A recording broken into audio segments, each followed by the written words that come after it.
The centuries roll backward. The empire breathes again. The scent of dust and sun-baked brick fills the air, and the great walls of Nineveh rise once more against an amber sky. Colossal winged bulls carved from single blocks of pale alabaster stand guard at the gates, their human faces gazing outward with an authority that has not dimmed across 4,000 years. Beyond them, a palace corridor stretches into shadow, its walls lined with carved stone reliefs depicting armies on the march, lions pierced by royal arrows, and captive nations bowing before a throne that once commanded everything from the shores of the Mediterranean to the banks of the Nile. This is Assyria. Not a footnote in some broader story of Mesopotamia, but the civilization that forged the very concept of empire. Long before Persia, long before Rome, it was Assyrian iron and Assyrian ambition that first united the ancient world under a single will. And now we will journey through its complete story, from the very beginning to the very end. We will stand on the limestone bluff where the sacred city of Ashur first rose above the Tigris River, around 2,500 years before the Common Era. We will walk alongside donkey caravans carrying tin and textiles across 1,200 kilometers of mountain passes to the merchant colonies of Anatolia. We will witness the centuries of patience under foreign domination, the explosive resurgence of Middle Assyrian kings who shattered their chains, and the breathtaking rise of the Neo-Assyrian Empire, when rulers like Ashurbanipal II built palaces adorned with tens of thousands of square feet of carved alabaster and hosted inauguration banquets for nearly 70,000 guests. We will explore how Sennacherib transformed Nineveh into the greatest city on earth, engineering an aqueduct of limestone arches that carried water across a valley 6 centuries before Rome attempted anything similar. We will enter the library of Ashurbanipal, where over 30,000 cuneiform tablets preserved the wisdom of civilizations stretching back to the Sumerians, including the oldest epic in human literature.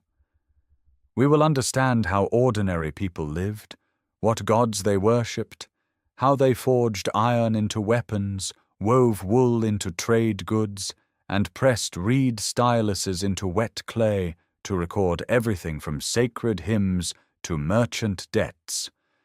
And we will witness the fall, the brother who turned against brother, the siege that starved Babylon into silence, and the final terrible night when the Tigris itself breached the walls of Nineveh, and an empire that had terrorized and organized the known world for centuries vanished into buried mounds of earth.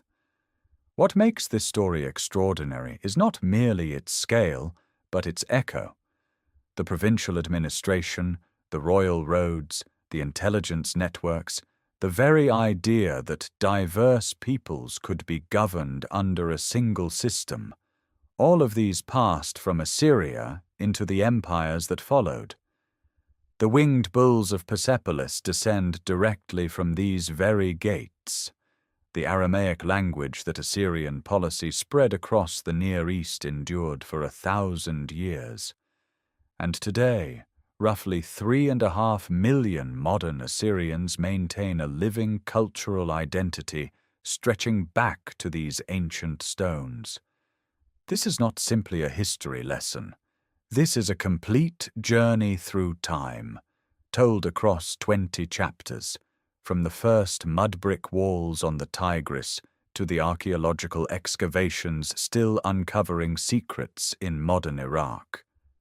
If these journeys through lost civilizations speak to something deep within, consider subscribing so that no chapter is missed. Each week brings the full story of another world buried beneath the dust of ages. Now, let us begin. The gates of Ashur stand open. The story of iron and fire awaits. The Tigris moves slowly here, wide and brown, carrying silt from the mountains of eastern Anatolia southward through a land of undulating plains and pale, cracked earth. Northern Mesopotamia stretches in every direction, not the flat, canal-laced marshland of the southern river cities, but a drier, harder country where rainfall alone feeds the barley fields and wild grasses bend under a persistent wind. The sky is enormous. The light, even at dawn, carries a mineral sharpness that makes every ridge and depression visible for miles. A limestone bluff rises on the western bank. It is not dramatic, perhaps 20 meters above the waterline, but in this landscape of subtle contours, it commands attention. The rock is ancient, pale grey and cream, fractured along horizontal bedding planes that create natural terraces. The river bends around it, and the bluff's position forces any traveler moving along the Tigris to pass within sight of its crest. This is the site known today as Tiglath-Pileser in northern Iraq. In the 3rd millennium before the Common Era, it is simply called Ashur. The earliest mud brick structures cling to the bluff's upper surface, modest rectangles of sun-dried clay pressed into wooden forms and stacked without mortar. Walls rise barely higher than a standing figure. Roofs are flat, made of palm trunks and packed earth. The settlement is small, a few hundred people at most, but its position is strategic beyond proportion. To the south, the great Sumerian cities of Ur, Uruk, and Nippur dominate the irrigated floodplains. To the north and west, the Anatolian highlands hold copper, silver, and timber. Ashur sits precisely between these worlds, a waypoint where goods and languages converge. A temple occupies the bluff's highest point, dedicated to the god whose name the city shares. Ashur, a deity of wind, authority, and cosmic order, this sanctuary anchors everything. Its earliest phases are simple: a single rectangular cellar with thick mud brick walls, a niche for a cult image, and an open courtyard where offerings of grain and animal fat are burned. The temple will be rebuilt dozens of times over 2,000 years, each layer pressing down upon the last, but its location never shifts. The god and the city are inseparable, bound in a covenant that will outlast empires. Nearby, the earliest phases of the Ishtar temple take shape, a smaller sanctuary dedicated to the goddess of war and desire, whose worship stretches across all of Mesopotamia. These twin temples define the sacred geography of the settlement, orienting streets and domestic quarters around their precincts. When Sargon of Akkad forges the world's first known empire around 2300 before the Common Era, Ashur falls within his domain. Akkadian language, administrative practices, and cylinder seal artistry flow into the city. Ashur absorbs these influences without losing its own emerging identity. The god Ashur is not replaced, he is elevated, absorbing attributes of greater Mesopotamian deities while remaining distinctly local. The Akkadian Empire collapses within a century.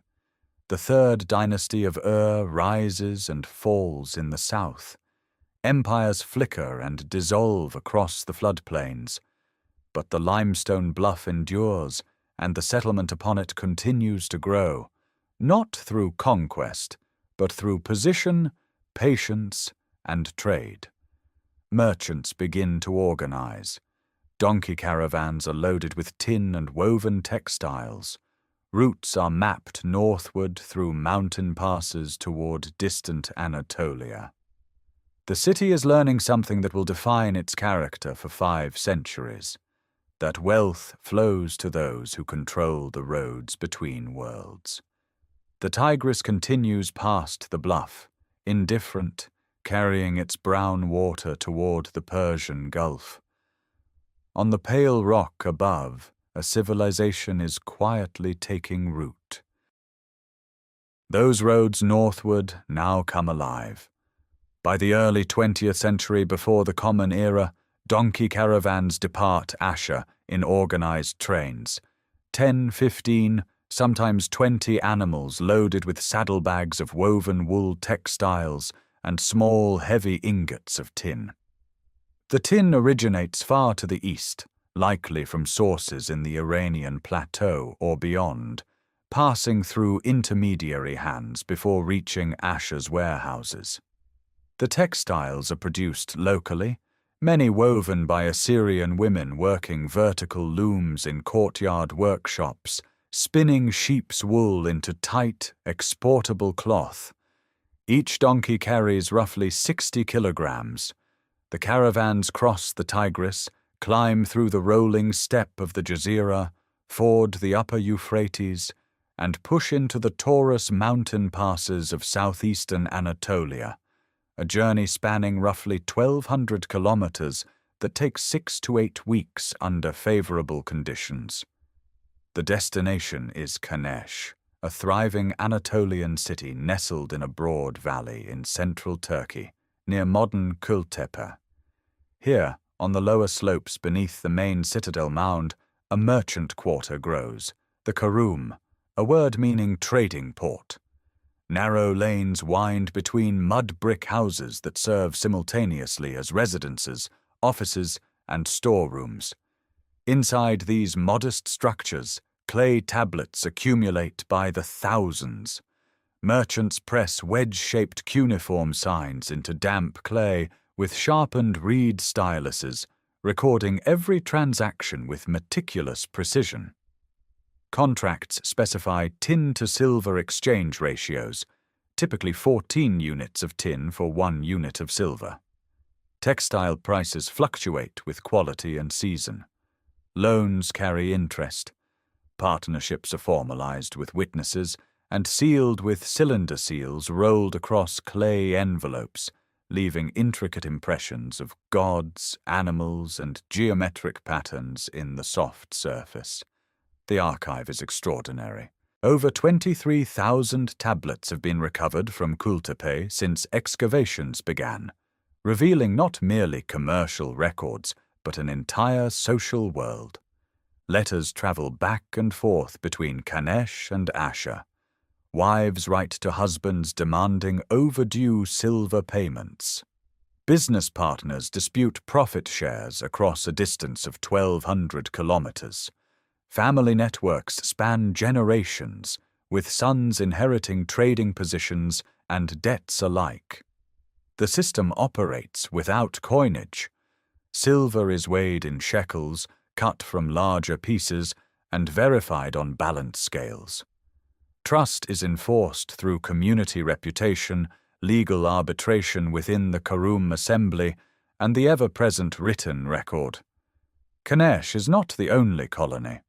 Smaller trading stations, Wabaratum, dot the Anatolian landscape, forming a network that links Assyrian commerce to local Anatolian palaces hungry for tin, essential for alloying copper into bronze.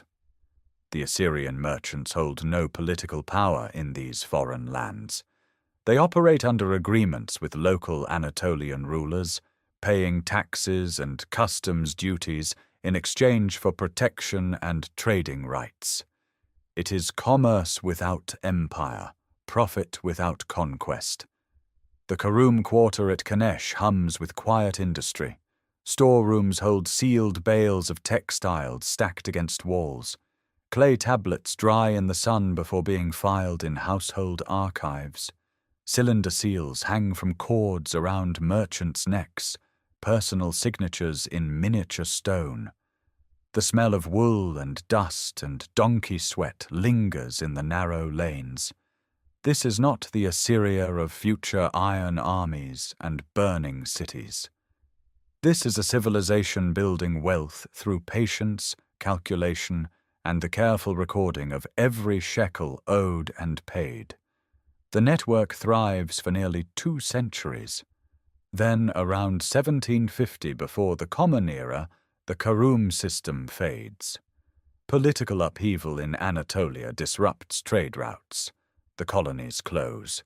The tablets are left behind in abandoned houses, buried under centuries of accumulated debris, waiting more than 3,000 years to be unearthed. But the habits formed here, the obsession with written record, the administrative precision, the instinct for long-distance organization, sink deep into Assyrian institutional memory, seeds that will germinate in far more ambitious soil. The seeds germinate sooner than anyone might expect. Around 1808 before the Common Era, a man of Amorite origin, a Westerner, a speaker of a Semitic tongue closely related to the language of Ashur's own people, seizes the throne of the city. His name is Shamshi-Adad, and he is no merchant. He is a conqueror.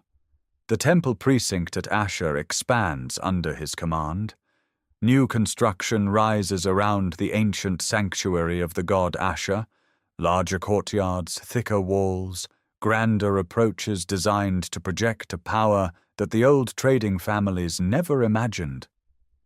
Clay cones stamped with royal inscriptions are pressed into the wet mortar of temple walls, each one declaring Shamshi-Adad's sovereignty in terms no previous ruler of Ashur had dared to claim. His dominion, the inscriptions announce, stretches from the Tigris to the Euphrates, from the Zagros foothills in the east to the great river bend in the west. For the first time, the word kingdom applies to what Ashur has become. Shamshi-Adad governs not from Ashur alone, but through a network of royal authority distributed across northern Mesopotamia. He installs his elder son Ishme-Dagan at Ekalatum, a strategic garrison city near the Tigris, and places his younger son Yazma-Adu on the throne of Mari, the magnificent city on the middle Euphrates, whose painted palace murals depict investiture scenes and sacred gardens in vivid mineral pigments, blues of azurite, reds of iron oxide, whites of gypsum. Mari controls the western trade routes, and holding it means commanding the flow of goods between Mesopotamia and the Mediterranean coast. Administrative letters travel between father and sons on clay tablets, carried by royal messengers. The correspondence reveals a meticulous ruler who demands reports on troop movements, grain harvests, canal maintenance, and diplomatic relations with neighboring powers. It also reveals a father's frustration. Yazma-Adu at Mari draws repeated criticism for his lack of military initiative, his softness compared to his brother. The letters are intimate and sharp, the private machinery of empire laid bare in cuneiform wedges pressed into damp clay. This is the first Assyrian territorial state, a kingdom held together not by trade agreements, but by military garrisons, appointed governors, and the personal authority of a single ambitious ruler. Yet it is fragile precisely because it depends on that single figure. When Shamshi-Adad dies around 1776 before the Common Era, the structure he built begins to crack almost immediately.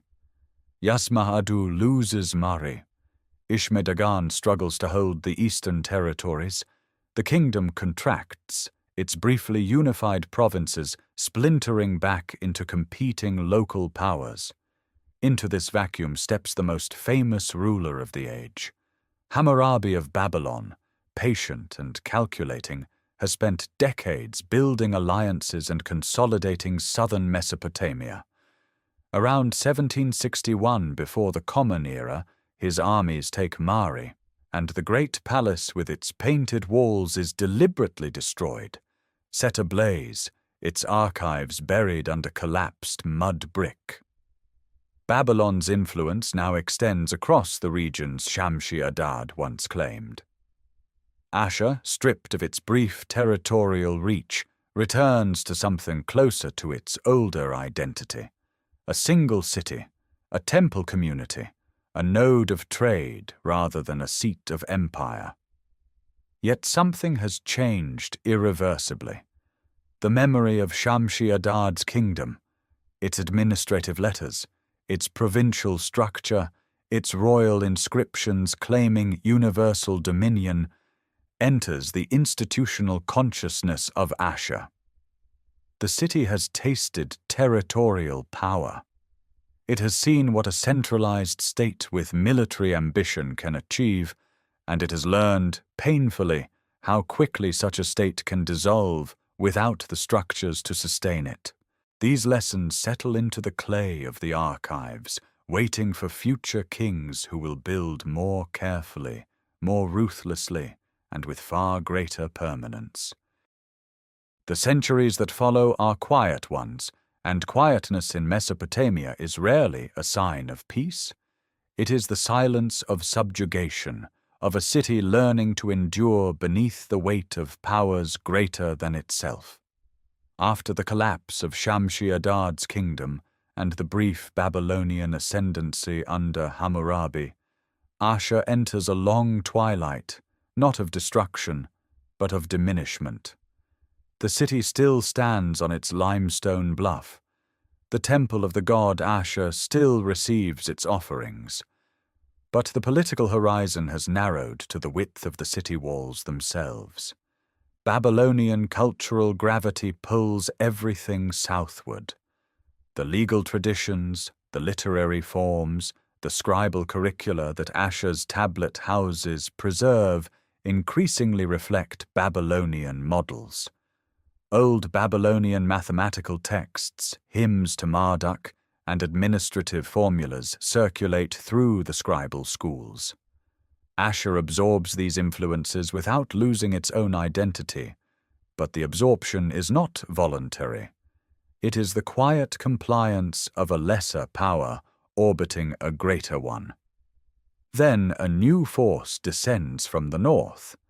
By roughly 1500 before the Common Era, the Hurrian kingdom of Mitanni dominates the entire arc of northern Mesopotamia. Its heartland lies in the Kabur River Triangle, the fertile steppe where the Kabur and its tributaries carve green corridors through dry grassland.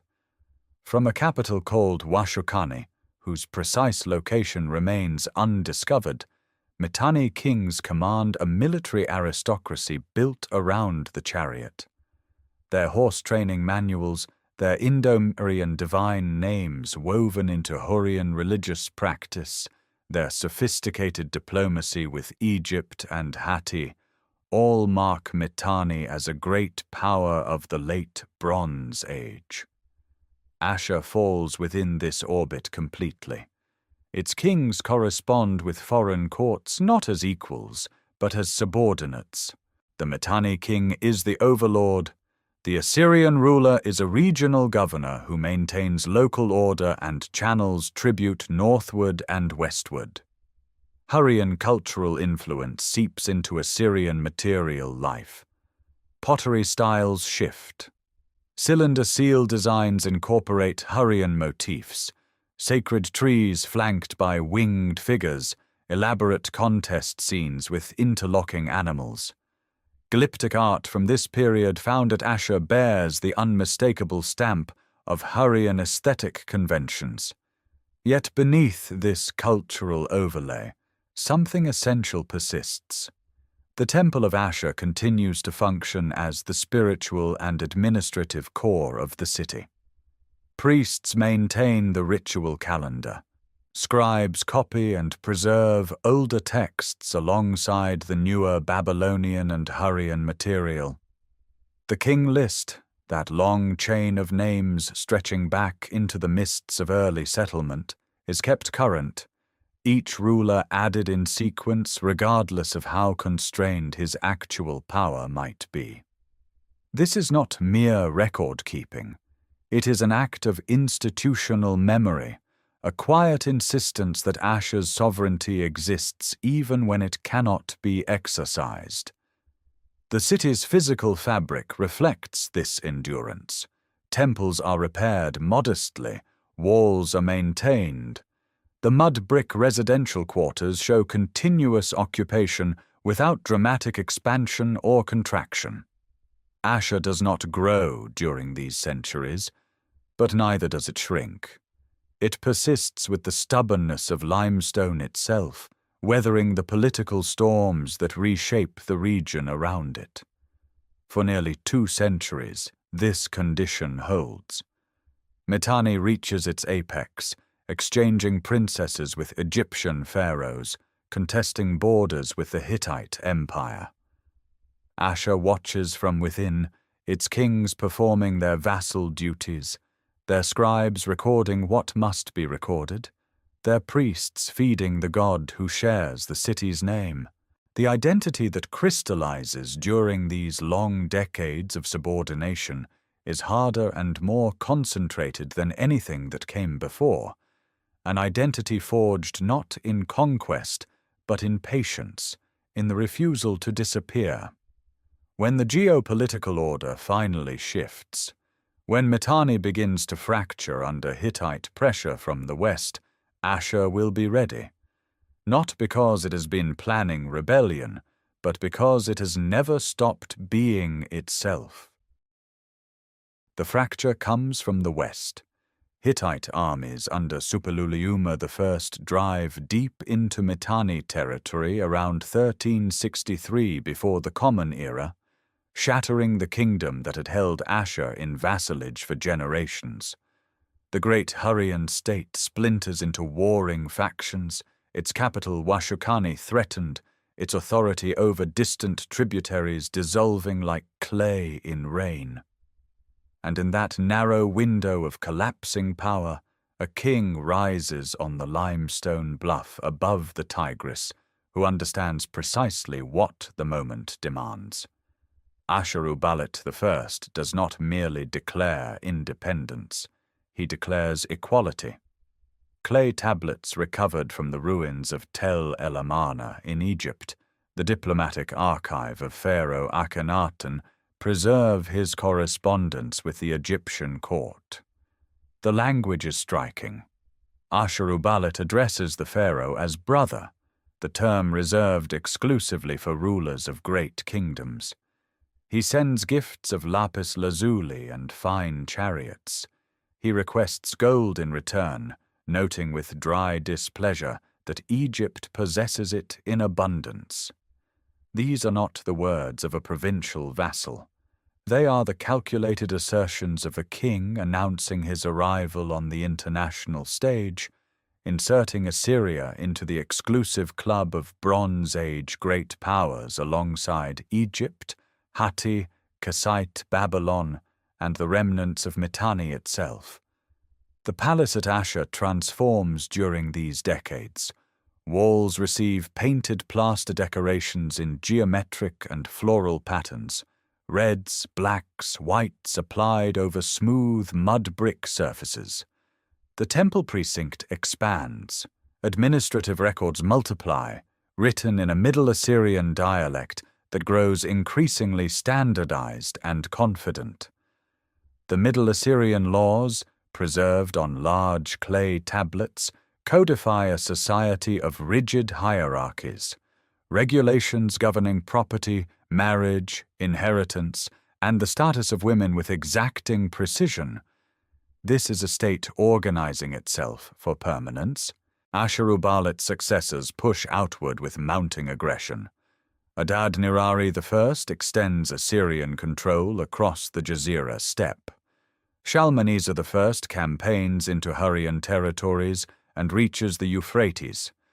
But it is Tukulti-Ninurta I, ascending the throne around 1243 before the Common Era, who achieves what no Assyrian king before him dared imagine. He turns south toward Babylon.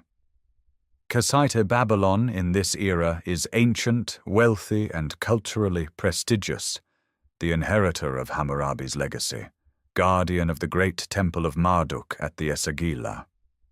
To challenge Babylon is to challenge the spiritual center of Mesopotamian civilization. Tukulti-Ninurta does more than challenge it. Around 1225 before the Common Era, his armies breach Babylonian defenses, capture the Kassite king Kashtiliash IV, and seize the city. The statue of Marduk, the divine image believed to embody the god's living presence, is carried north to Ashur. It is an act of theological audacity, a declaration that Assyria's god now commands even Babylon's patron deity. On the eastern bank of the Tigris, directly across from Ashur, Tukulti-Ninurta constructs an entirely new royal city, Kar-Tukulti-Ninurta.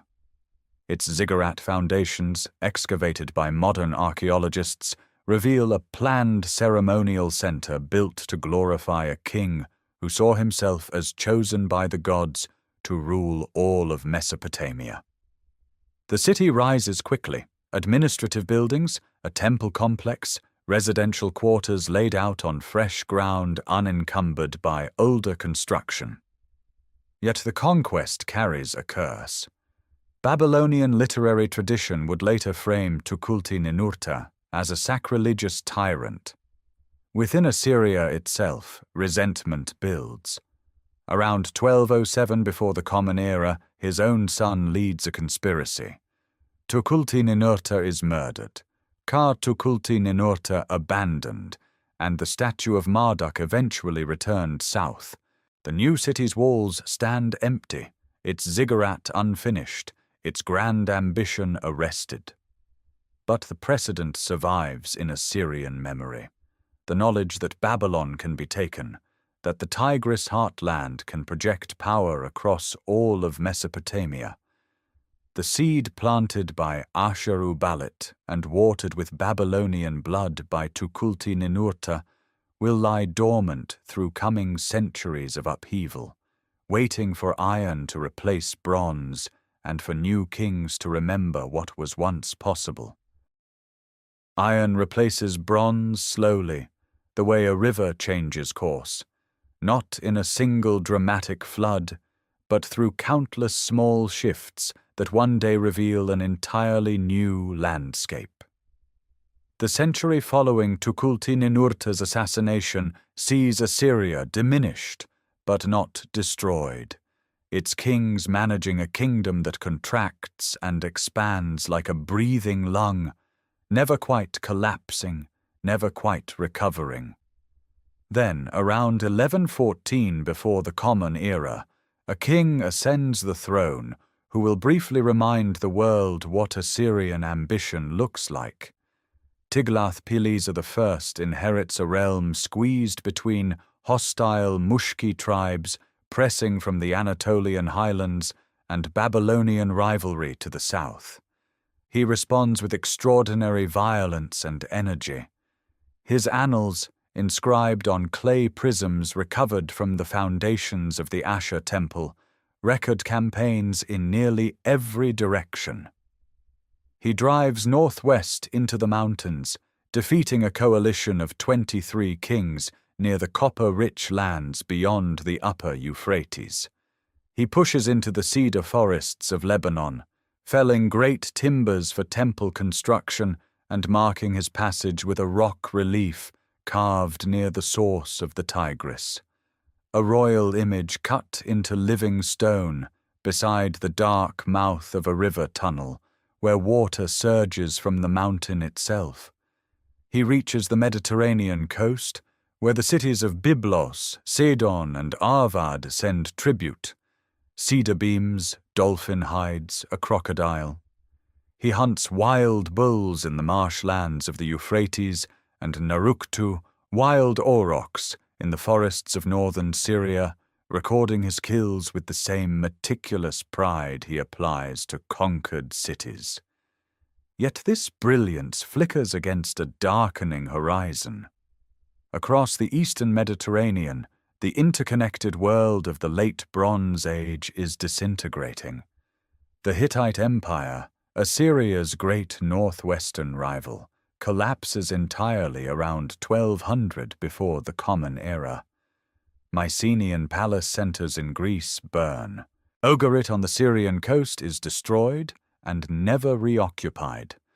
The intricate trade networks that carried tin, copper, ivory, and grain across thousands of kilometers simply cease to function. Into the vacuum pour new peoples, and for Assyria, the most consequential are the Arameans. Semi-nomadic, Semitic-speaking, organized in tribal confederations rather than centralized kingdoms, the Arameans filter into the Euphrates and Kabul River valleys in waves that no single campaign can halt. Tiglath-Pileser's own annals record crossing the Euphrates 28 times in pursuit of Aramean bands, a staggering number that reveals not military triumph, but an enemy that cannot be pinned down. Tent encampments appear along watercourses where fortified towns once stood. Caravan routes fall silent. The agricultural hinterland that feeds Assyrian cities shrinks as pastoral groups occupy formerly cultivated land. After Tiglath-Pileser's death around 1076 before the Common Era, the decline accelerates. His successors leave increasingly sparse records, itself a sign of contracting resources and diminished scribal infrastructure. Royal inscriptions shrink from boastful campaign narratives to brief building accounts. The territory under effective Assyrian control contracts to a narrow corridor along the Tigris, perhaps 150 kilometers from Ashur northward to Nineveh. The great cities endure, their walls weathered but standing, their temples maintained by reduced priesthoods. The god Ashur still receives offerings. Scribes still press reed styluses into clay. This is the paradox of Assyrian survival. The institutions hold even when the empire does not.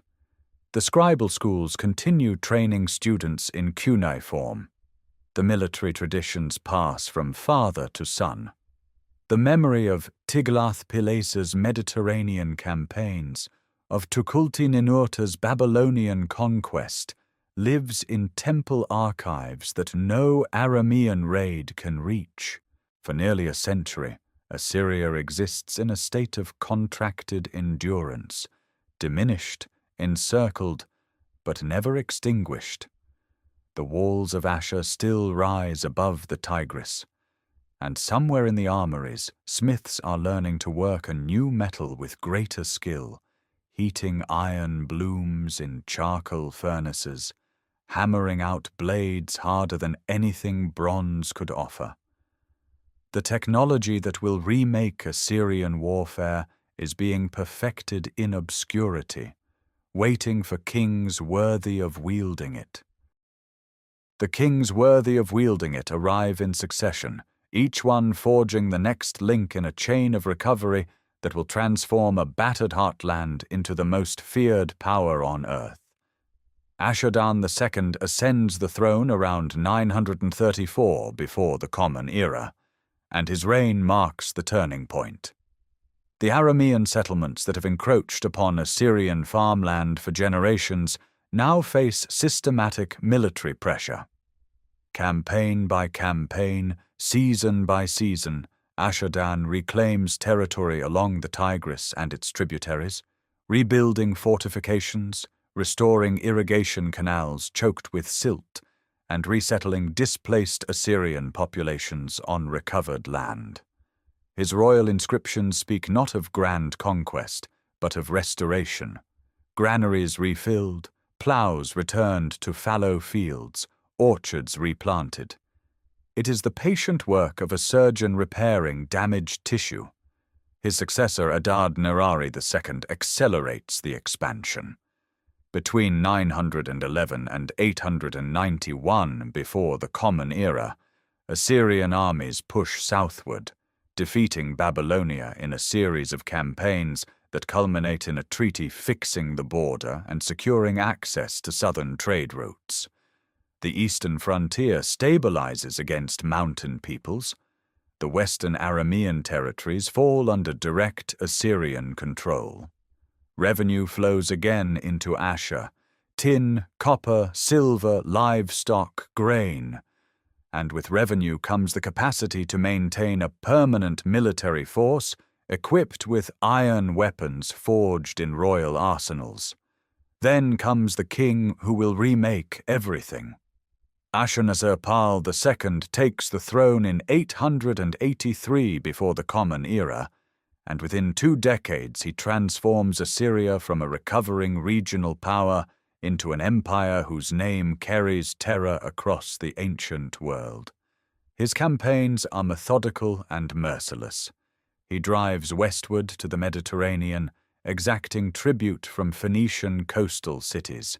He crushes rebellions with calculated brutality, recording punishments in his annals with deliberate precision. Flayed skins draped over city walls, pyramids of severed heads stacked beside conquered gates. The violence is not incidental. It is policy, designed to make resistance unthinkable. Yet Ashurbanipal's greatest monument is not destruction, but creation. He abandons ancient Ashur as his primary residence and builds a new capital at Kalhu, the city later known as Nimrud, situated at the confluence of the Tigris and the upper Zab rivers. The site commands fertile plains irrigated by a canal system drawing water from the Zab, feeding orchards of pomegranate, fig, and vine. A massive ziggurat rises above the citadel mound, its mud brick core sheathed in baked brick, visible for kilometers across the flat alluvial landscape. The northwest palace stands as the centerpiece. Its throne room stretches vast and dim, its walls lined with carved gypsum alabaster panels rising over 2 meters high. The reliefs depict the king hunting lions from his chariot, besieging walled cities, receiving tribute from subjugated peoples. Every muscle of every horse, every feather of every eagle-headed protective spirit, every fringe of every royal garment is rendered with extraordinary precision. Colossal lamassu figures guard the principal doorways, human-headed winged bulls carved from single blocks of stone weighing up to 30 tons, their 5 legs creating the illusion of stillness when viewed from the front and motion when seen from the side. The palace inauguration becomes legend. A stone stele recovered from the ruins records a banquet lasting 10 days, hosting 69,574 guests, foreign dignitaries, provincial governors, the entire population of Kalhu.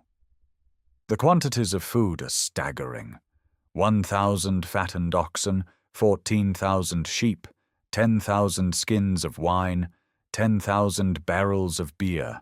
It is a statement of surplus, of a state so wealthy it can feed a small city for 10 days without strain.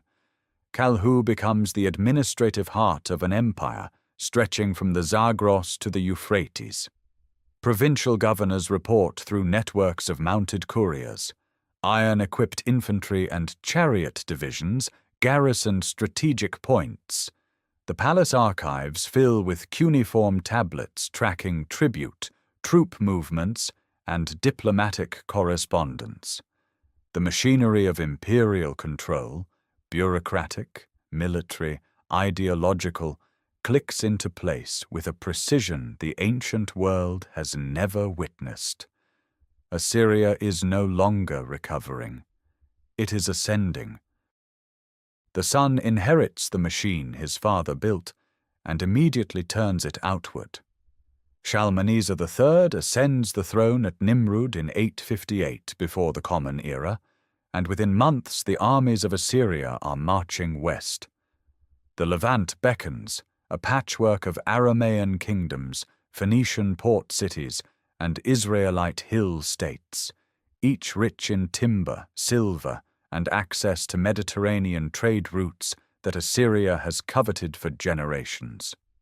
The new king possesses something no predecessor commanded at this scale: a professional military apparatus, iron-armed and chariot-heavy, capable of sustained campaigns across multiple seasons and multiple frontiers.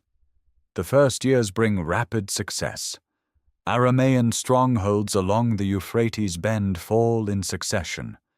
Bit Adini, the powerful Aramaean kingdom straddling the river crossing at Til-Barsip, is conquered and annexed by 856, its capital renamed Kar-Shalmaneser. Assyrian governors replace local dynasties. Garrison troops settle into mud-brick fortresses overlooking river fords. The western horizon opens. But the Levantine kings watch this advance with growing alarm, and in 853, before the Common Era, they assemble the most formidable coalition the ancient Near East has ever produced. Hadadezer of Damascus marshals 3,940 chariots and 20,000 infantry. Irhuleni of Hamath contributes his forces. Ahab of Israel sends 2,000 chariots and 10,000 soldiers. Contingents arrive from Byblos, Egypt, Arabia, and Ammon, 12 kings united by a single shared terror. They meet the Assyrian army at Karkar, on the Orontes River in western Syria. The battle is enormous. Shalmaneser's own inscriptions claim victory, recording heaps of enemy dead and rivers choked with corpses. Yet the aftermath tells a different story. Assyria does not advance beyond Karkar. The coalition holds. Shalmaneser campaigns against the same western enemies repeatedly over the following decade, 6 times in 12 years, suggesting that no single engagement delivers the decisive submission he seeks. The Levant remains contested ground. What does arrive, eventually, is tribute. A black limestone obelisk, standing nearly 2 meters tall and carved on all 4 sides with 5 registers of relief sculpture, records the submission of foreign rulers to Assyrian power. Discovered at Nimrud in 1846, this monument depicts kings and ambassadors bearing exotic goods: monkeys, elephants, camels, gold vessels, bolts of linen. One panel shows a figure identified as Jehu of Israel prostrating himself before Shalmaneser, forehead pressed to the ground, while attendants carry silver, gold, and carved ivory. It is the earliest known depiction of a biblical figure in ancient art.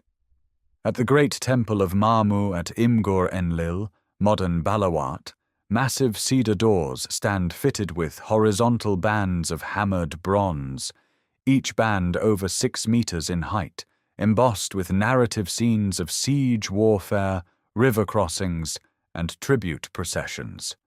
Soldiers scale city walls with ladders. Battering rams strike fortified gates. Prisoners kneel in rows. These bronze bands constitute a visual chronicle of imperial violence rendered in metal, portable, permanent, and designed to be seen by every dignitary who passes through. Yet the empire Shalmaneser builds carries a structural flaw. Power concentrates so heavily in the throne that succession becomes catastrophic. In his final years, rebellion erupts. His own son, Ashurbanipal, leads a revolt that engulfs 27 cities.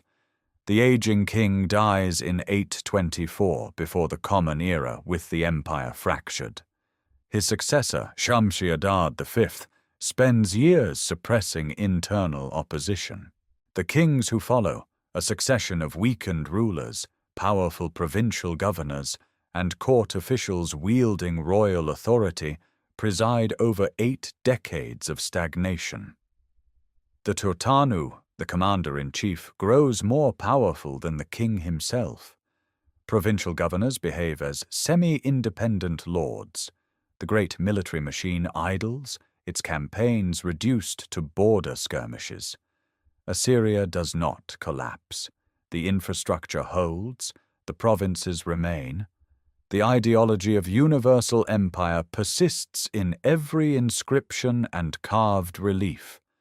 But the throne weakens, and the gap between imperial ambition and royal authority widens into a chasm that only a revolutionary reformer will be able to close. The chasm closes in a single violent stroke. In 745 before the Common Era, a figure emerges from the turmoil of court politics and seizes the Assyrian throne. The circumstances remain deliberately obscured in the records. Later scribes smooth the succession into legitimacy. But the reality is unmistakable. Tiglath-Pileser III is a usurper, and he inherits a state whose machinery is intact, but whose command structure has fractured into competing fiefdoms of provincial power. He dismantles the old order with surgical precision. The semi-independent vassal kingdoms that ring the empire's periphery, buffer states ruled by local dynasties who paid tribute when convenient and withheld it when not, are abolished. In their place, Tiglath-Pileser installs directly appointed provincial governors, men chosen by the crown, rotated regularly, answerable only to Nimrud. Each new province receives an Assyrian administrative apparatus, scribes maintaining census records on clay tablets, tax collectors measuring grain yields in standardized units, intelligence officers reporting to the royal court. The cuneiform documents from this reorganization survive in fragments at Nimrud, their dense columns of administrative text revealing the skeleton of a bureaucratic revolution. The army transforms in parallel. The old system of seasonal levies, farmers called from fields to fight in summer campaigns, then released to harvest, gives way to a permanent professional standing force. Soldiers serve year-round, equipped and provisioned by the state. Cavalry units expand dramatically, replacing the chariot as the primary striking arm. Iron weaponry, now fully mastered in Assyrian forges, equips every infantryman. The result is a military instrument available for deployment in any season, against any frontier, without the delays of annual mobilization. Then comes the policy that reshapes the human geography of the ancient world. Mass deportation becomes systematic imperial doctrine. Conquered populations are uprooted. Entire communities, families walking in long columns, with bundled possessions loaded onto ox carts, escorted by Assyrian soldiers along royal roads to distant provinces. The carved reliefs from Tiglath-Pileser's palace at Nimrud depict these processions with bureaucratic calm. Women carrying children, men driving livestock, scribes recording numbers. Royal annals document the deportation of 65,000 people from Iranian territories alone. The displaced are resettled in underpopulated regions, assigned agricultural land, and absorbed into the imperial labor force. Regional identities dissolve. Resistance networks shatter. A new, heterogeneous population emerges, bound not by tribal loyalty, but by dependence on Assyrian administration. The campaigns that follow demonstrate the reformed machine's reach. In 732 before the Common Era, Assyrian forces march on Damascus, the great Aramean capital that had resisted Shalmaneser III a century earlier. The city falls. Its king Rezin is executed. The kingdom of Aram Damascus ceases to exist, absorbed into the provincial system. Israel, which had joined the anti-Assyrian coalition, is reduced to a vassal state, its northern territories annexed, its population partially deported. Tiglath-Pileser reaches south as well. Babylon, the ancient cultural capital of Mesopotamia, comes under his direct control. Rather than installing a puppet, he takes the Babylonian throne himself, ruling under the name Pulu, a remarkable act of dual kingship that acknowledges Babylon's prestige while asserting Assyrian supremacy.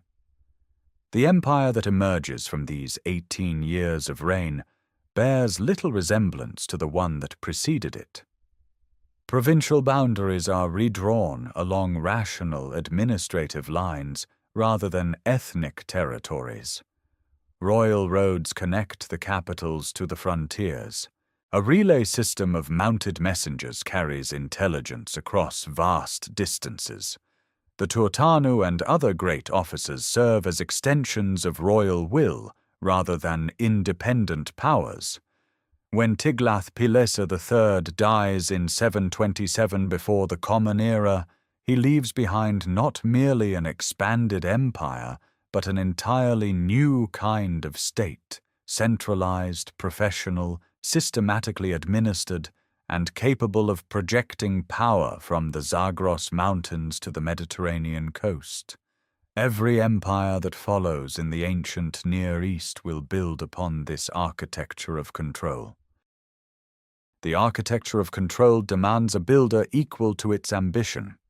Sargon II seizes power in 722 before the Common Era under circumstances the royal inscriptions carefully obscure, and his first act as king announces the ruthlessness that will define his reign.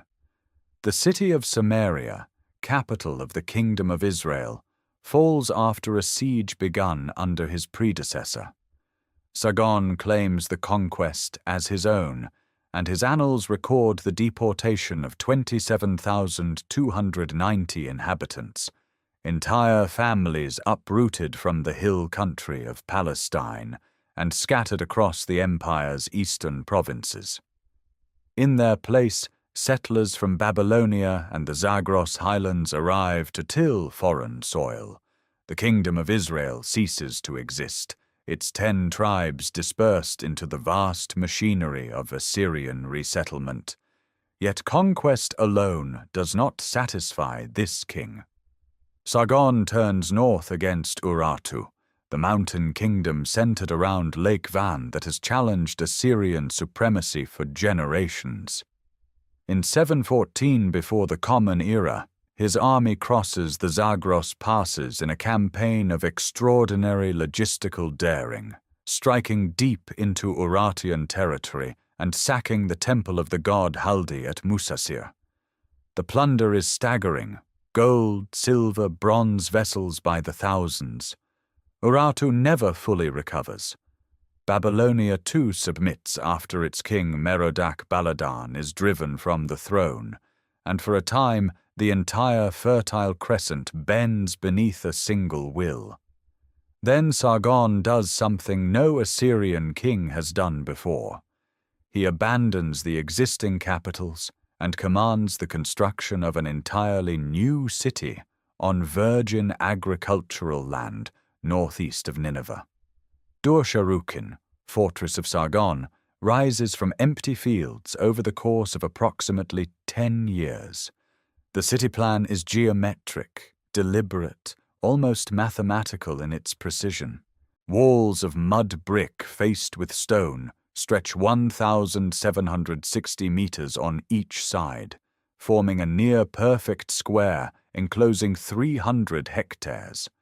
7 gates pierce these walls, and at each gateway stand colossal lamassu, winged human-headed bulls carved from single blocks of gypsum alabaster, some weighing 40 tons, transported from quarries along the Tigris on wooden sledges dragged by thousands of laborers. Each figure possesses 5 legs, an optical solution ensuring that the creature appears to stand firm when viewed from the front and to stride forward when seen from the side.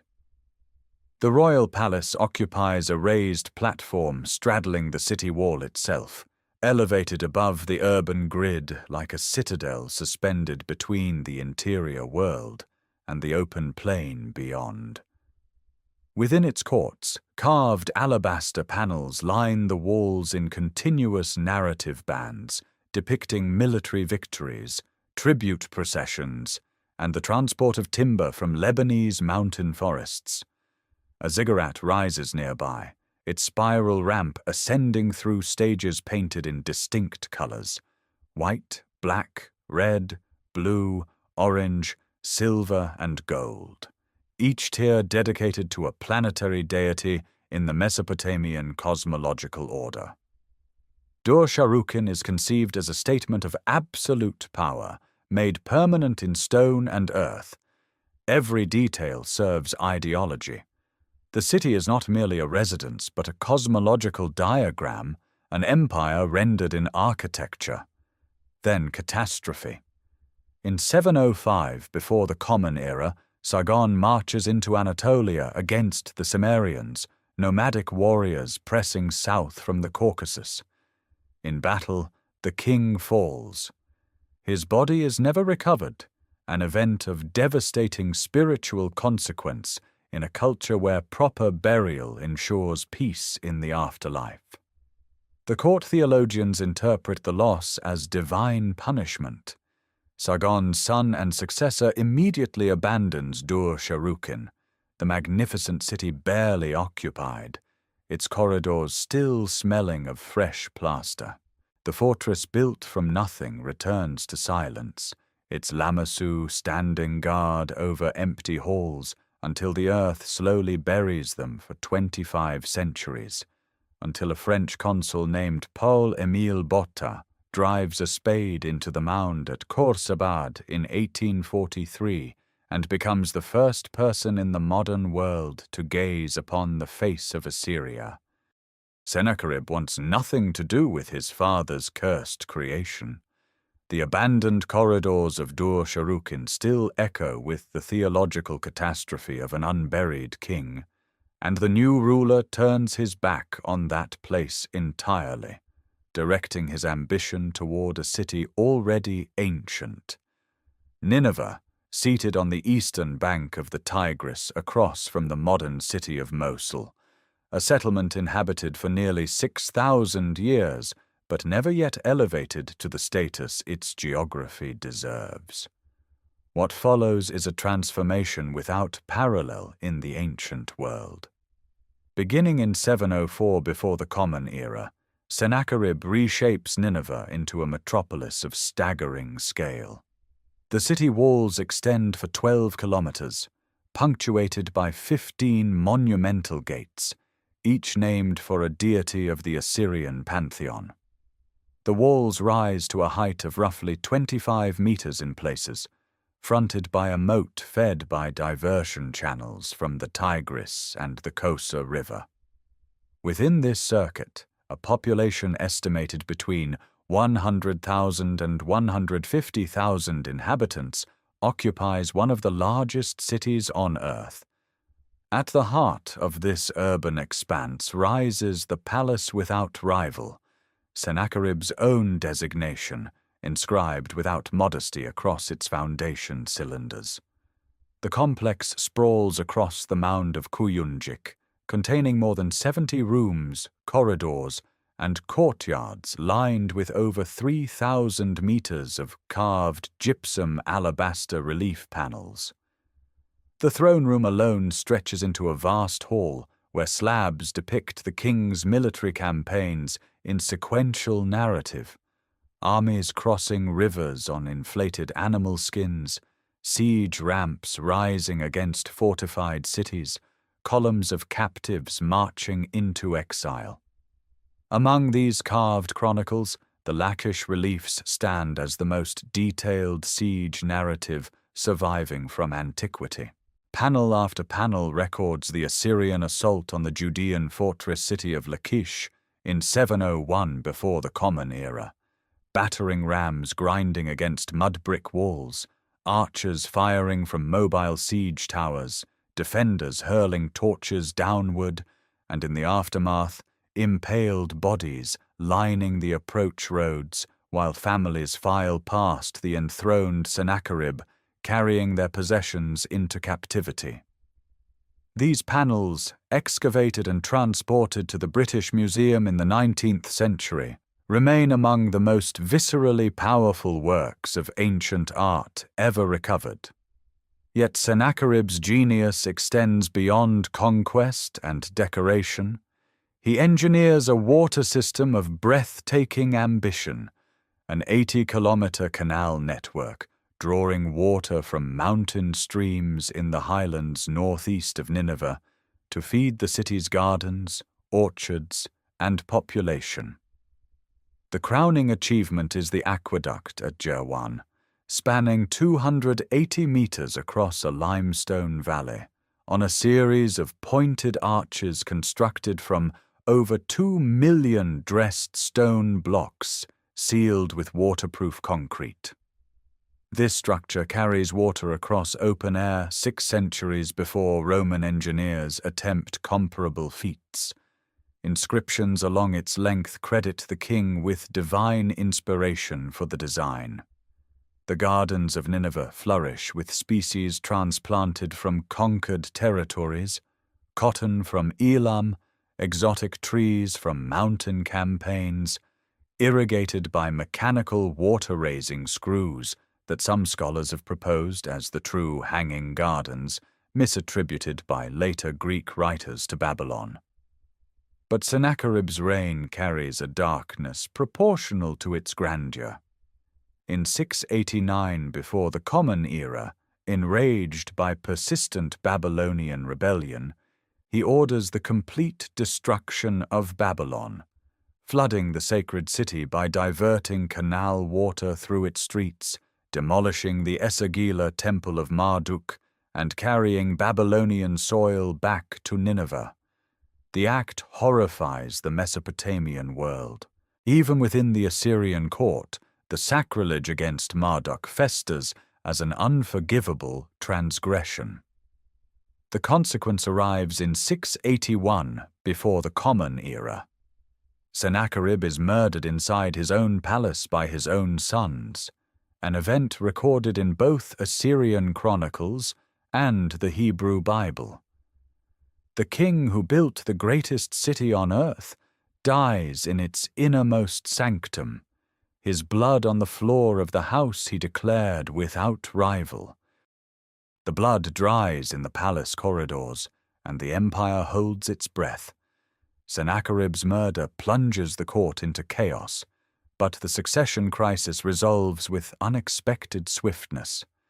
Esarhaddon, the youngest son, named crown prince before the assassination, fights his way past his patricidal brothers and reaches Nineveh within weeks. By the first months of 680 before the Common Era, he sits on the throne his father built, inheriting both the mightiest military apparatus on earth and the most dangerous theological debt any Assyrian king has ever owed. He pays it immediately. Where Sennacherib destroyed, Esarhaddon rebuilds. Babylon rises again from its flooded ruins. The Esagila temple complex, sacred house of Marduk, is restored brick by consecrated brick. Craftsmen from across the empire converge on the ancient city, laying foundations according to original plans preserved in scribal archives. Glazed bricks in deep cobalt and ochre yellow face the restored facades. The canals that Sennacherib had weaponized to drown the city are re-excavated to nourish it. Esarhaddon frames the reconstruction not as political calculation, but as divine command. The gods themselves, he declares in his inscriptions, had ordained Babylon's punishment for 70 years, then reversed the cuneiform number to 11, granting early mercy. The theological repair is as deliberate as the physical reconstruction, and it works. Babylonian priesthoods accept the restoration. The southern provinces stabilize. With his rear secured, Esarhaddon turns toward the prize no Assyrian king has ever claimed. Egypt, ancient, wealthy, and weakened under the Kushite 25th dynasty, beckons from beyond the Sinai. A first campaign in 674 before the Common Era fails. The army repelled somewhere in the desert approaches. Esarhaddon absorbs the humiliation and spends 3 years preparing a second attempt with meticulous logistical planning. In 671 before the Common Era, the Assyrian army marches south. The crossing of the Sinai Peninsula represents one of the ancient world's great military feats. Hundreds of kilometers of arid wasteland separating the fertile Levantine coast from the Nile Delta. Arab tribal allies provide camels carrying water skins. The army moves in stages, following oasis routes mapped by intelligence networks that Assyrian provincial governors have cultivated for decades. The walls of Memphis, capital of pharaohs for 2 millennia, appear through the heat haze of the delta. Taharqa, the Kushite pharaoh, marshals his forces, but the Assyrian siege machinery and disciplined infantry prove overwhelming. Memphis falls. Taharqa flees south to Thebes, then deeper into Nubia. Esarhaddon enters the oldest royal city in the world as its conqueror. The victory stele carved to commemorate the triumph captures the moment in stone. Esarhaddon stands enormous, towering over 2 diminished captive figures kneeling at his feet. One Egyptian, one Levantine, ropes threaded through their lips. The king holds them like leashed animals. The stele, erected at the strategic crossroads of Samal in southern Anatolia, broadcasts the message across every trade route. Assyria now rules from the Nile to the Zagros, approximately 1.4 million square kilometers, the largest empire in human history to that date. Yet Esarhaddon governs with the awareness that empires of this scale devour their builders. He drafts vassal treaties of extraordinary specificity, discovered centuries later at Tel Tayanat in southeastern Turkey, binding subject kings with loyalty oaths to his chosen successor, the crown prince Ashurbanipal, designated for the Assyrian throne, while a second son, Shamash-shum-ukin, receives Babylon. The arrangement is meant to prevent the fratricidal violence that brought Esarhaddon himself to power. Every vassal swears by the gods to uphold this succession, the penalties for betrayal enumerated in curses of devastating imagination. Egypt, predictably, revolts almost immediately. Taharqa reclaims Memphis. Esarhaddon mobilizes again, marching south in 669 before the Common Era to reassert control. He never arrives. Somewhere along the road, likely in the Levantine corridor, the king falls ill and dies. The empire he stretched to its absolute geographic limit passes to the sons he so carefully prepared, carrying within its vastness the seeds of a conflict that will prove far more destructive than any foreign war. The succession holds. Ashurbanipal ascends the throne at Nineveh in 669 before the Common Era, anointed crown prince years earlier by his father's meticulous vassal treaties, every oath sealed with divine curses against betrayal. His brother Shamash-shum-ukin takes the throne of Babylon as planned. The empire, stretching from the Nile Delta to the Zagros Mountains, passes intact to the next generation. But the new king of Assyria is unlike any who came before him. Ashurbanipal can read, not merely the administrative correspondence that every king processes through scribes, but the ancient scripts themselves, Sumerian, a language dead for 1,000 years, and Akkadian in its most archaic literary registers. His own inscriptions make this claim explicitly, describing mastery of cuneiform signs that even trained scribes find difficult. He speaks of reading stones inscribed before the Great Flood, of solving mathematical problems, of interpreting celestial omens. Whether this represents genuine scholarly accomplishment or royal propaganda elevated to extraordinary heights, the result is the same. The king channels immense imperial resources toward the systematic collection of knowledge, on a scale the ancient world has never attempted. The Library of Nineveh takes shape within the palace complex on the mound of Kuyunjik. Royal agents fan out across Babylonia and Assyria with explicit orders to locate, copy, or confiscate cuneiform tablets from temple archives and scribal academies. The collection grows to over 30,000 tablets and fragments, each one pressed from wet clay with triangular reed styluses, then dried or fired for permanence. The scope is encyclopedic. The Epic of Gilgamesh rests here in its most complete recension, 12 tablets narrating the ancient king's quest for immortality. The Enuma Elish creation epic preserves the cosmic battle between Marduk and the primordial sea goddess Tiamat. Alongside these literary masterworks sit mathematical tables using base 60 arithmetic, medical diagnostic texts cataloguing symptoms and herbal treatments, astronomical observations tracking lunar and planetary cycles, lexical lists translating Sumerian into Akkadian, and vast omen compilations correlating celestial events with terrestrial consequences. The organization is deliberate. Colophon stamps pressed into tablet edges identify each piece as palace property, record the scribe's name, note the original source text, and specify the tablet's position within a multi-tablet series. Shelf lists function as primitive catalogues, grouping works by subject. The library operates not as a passive storehouse, but as an active reference system serving the king's need to interpret omens, conduct rituals, and legitimize royal authority through mastery of ancient tradition. A carved alabaster relief from the North Palace captures something rarely depicted in Assyrian art. Ashurbanipal reclines on an elaborate couch in a garden setting, a cup raised in his right hand. His queen Libali Sharat sits facing him on a throne. Grapevines arch overhead. Musicians play in the background. The scene radiates cultivated leisure, a king defined not by the battlefield, but by the pleasures of civilization.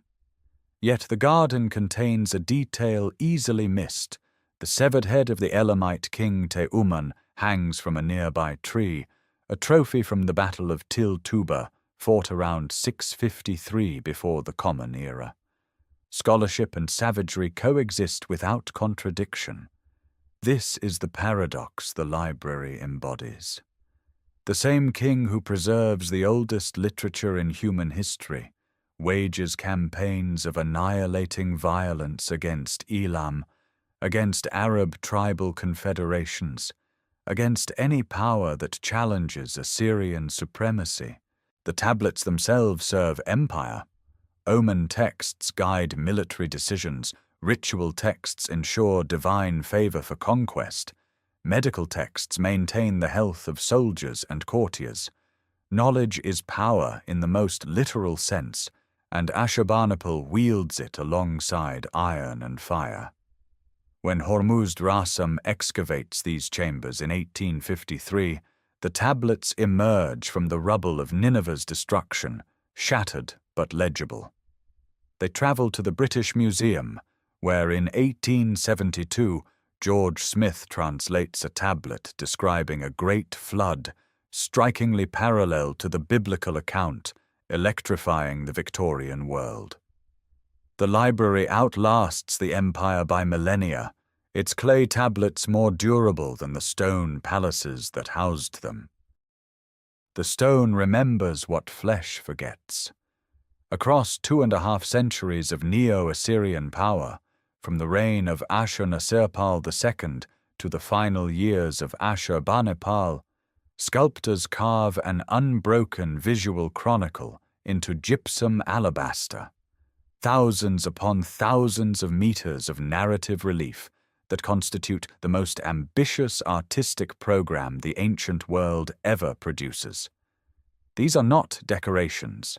They are declarations, theology rendered in stone the empire explaining itself to eternity. The raw material comes from quarries along the Tigris River valley, where beds of gypsum alabaster lie close to the surface. Workers extract slabs typically standing 2.2 meters high, their pale cream surfaces soft enough to carve with precision, yet durable enough to hold fine detail for millennia. Sculptors work with iron chisels for rough shaping and bronze tools for delicate finishing, the harder iron cutting broad planes, the softer bronze allowing the controlled pressure needed for eyelashes, feather barbs, the individual curls of a royal beard. Once carved, the panels receive paint, red ochre for muscle and blood, cobalt blue for divine elements, black for hair, and inscriptions, white for highlights. The palaces blaze with color, though time strips it away, leaving only the carved skeleton beneath. At Nimrud, the reliefs of Ashurbanipal II establish the grammar. Figures stand in rigid profile, muscles rendered as stylized patterns, wings spread in geometric symmetry. The compositions serve ritual purpose.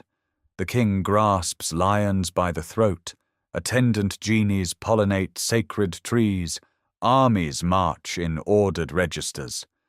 The carving is magnificent but formal, each figure occupying its designated symbolic space. A century later, the style transforms. Under Tiglath-Pileser III and Sargon II, narrative complexity deepens. Campaign reliefs at Nimrud and Dur-Sharrukin depict specific sieges with topographic accuracy. Rivers flow around identifiable cities. Siege ramps rise at precise angles. Deportees carry regional possessions. The sculptors begin observing the world rather than merely symbolizing it. Sennacherib's palace without rival at Nineveh pushes further. The Lachish siege reliefs, carved around 700 before the Common Era, depict the Assyrian assault on the Judean fortress city with documentary precision. Slingers, archers, battering rams rolling up earthen ramps, impaled defenders, families descending into captivity carrying household goods. Landscape enters the composition. Trees bend, rivers curve, terrain rises and falls with naturalistic contour. Then comes the supreme achievement. Ashurbanipal's lion hunt reliefs, carved around 645 before the Common Era for the North Palace at Nineveh, transcend everything preceding them. The royal hunt takes place in a controlled arena. Servants release caged lions while the king dispatches them from chariot and on foot. But the sculptors see beyond ceremony. A wounded lioness drags paralyzed hind legs across the ground, her spine severed by an arrow, her mouth open in a silent roar of agony. A dying lion vomits blood in precise anatomical detail. A male lion, pierced by multiple arrows, rears upward in a final convulsion, every straining muscle rendered with breathtaking accuracy. These panels achieve something unprecedented. Empathy carved in stone, the suffering of animals depicted with a tenderness that contradicts the violence of the act itself. Nearby, the garden relief presents a different vision entirely. Ashurbanipal reclines on a couch beneath grape arbors in a landscaped park irrigated by an aqueduct. Trees of multiple species grow in careful arrangement. Birds perch in branches. The severed head of the Elamite king Teumman hangs from a nearby tree, a detail so casually horrifying it reveals the Assyrian worldview in a single image, paradise and brutality coexisting without contradiction. The sculptors themselves remain anonymous. No artist signs a panel.